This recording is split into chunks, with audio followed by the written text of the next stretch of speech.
voudrais encore ce matin bénir le Seigneur pour la grâce qu'il nous accorde de nous retrouver pour méditer ensemble le pain quotidien. Et je voudrais vous proposer à lire un texte dans le livre de Proverbes, le chapitre 24, le verset 27. Soigne tes affaires au dehors, mets ton champ en état, puis tu bâtiras ta maison. Ces paroles sont les paroles du sage, du roi Salomon, qui nous montrent l'importance de bien nettoyer ou de bien entretenir son terrain avant de bâtir sa maison.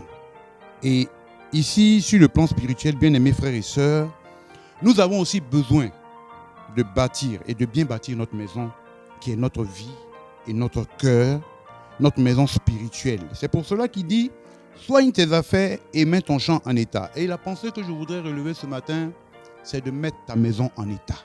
Parce que nous sommes dans les temps de la fin. Et dans mettre sa maison en état, Salomon relate, sinon révèle, un fait important en disant, soigne tes affaires.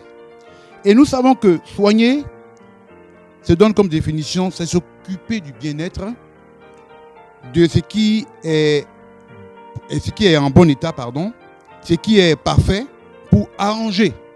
Et nous sommes dans le cadre spirituel. Nous avons besoin de soigner notre vie spirituelle, de nous occuper de notre vie spirituelle, d'entretenir notre vie spirituelle, qui est notre maison. C'est pour cela que j'ai comme deuxième référence le livre de Galates, le chapitre 5, le verset 19. Ici, Paul parle des œuvres de la chair.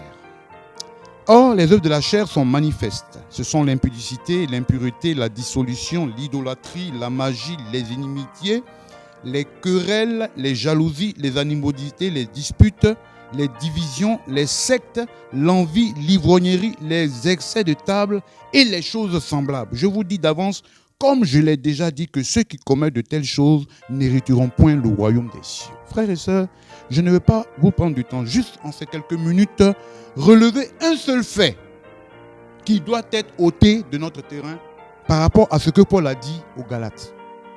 Paul dit, les œuvres de la chair sont manifestes, ce sont l'impudicité. Et nous avons besoin, en tant que chrétiens, d'ôter l'impudicité de notre vie, d'ôter l'impudicité de notre maison.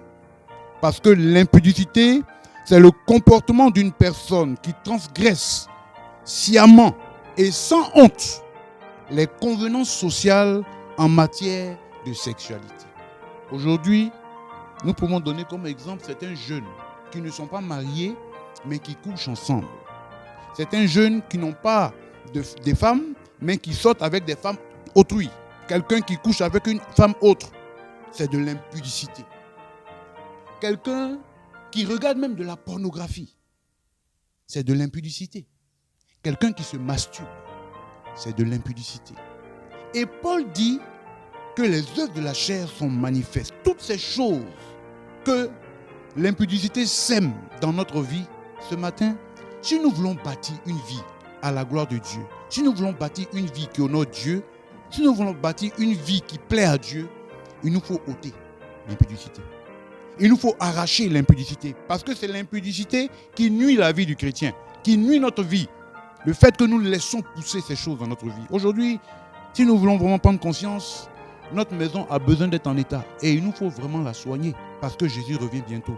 Et puisque Jésus revient bientôt, il est important pour nous de nous mettre en règle, de nous revoir, afin de ne pas être surpris. Un peu plus haut dans le texte de Galates, Paul dit, marchez selon l'esprit et vous n'accomplirez pas les désirs de la chair. Alors marchez selon l'esprit qui sous-entend être dans la continuité de l'esprit. Frères et sœurs, nous sommes dans la chair. Et notre chair est faible, Jésus l'a dit. La chair est faible, mais l'esprit est disposé.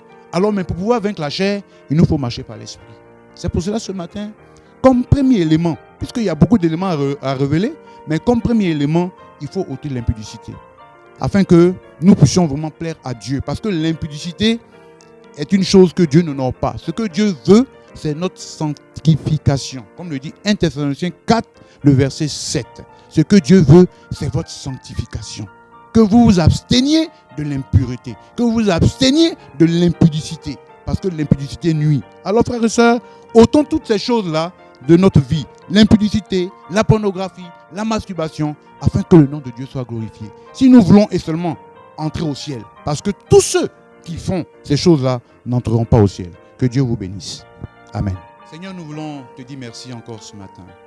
Ta parole est la vérité et ton désir c'est que nous puissions mettre notre maison en état afin que ton nom soit glorifié, puisque tu nous as sauvés pour te servir. C'est pour cela, Seigneur, nous voulons ce matin débroussailler tout ce qui ne t'honore pas, tout ce qui est vil, tout ce qui n'est pas ta gloire, tout ce qui ne t'honore pas, Seigneur, comme l'impudicité qui sévit dans notre chair, dans notre vie. Ce matin, au nom de Jésus-Christ de Nazareth, je te prie pour tous ceux qui sont encore liés par l'impudicité, par la pornographie, par la masturbation, que toutes ces choses soient débroussaillées de leur cœur, de leur maison, de leur vie, afin que leur vie puisse t'honorer. Père, au nom de Jésus, à partir de cette journée, oh Dieu, tu donnes à ton peuple, tu donnes à tes serviteurs, à tes servantes, de rebâtir une maison à la gloire de ton nom, parce que tu reviens bientôt. Bénis ta parole dans nos cœurs, au nom de Jésus. Amen.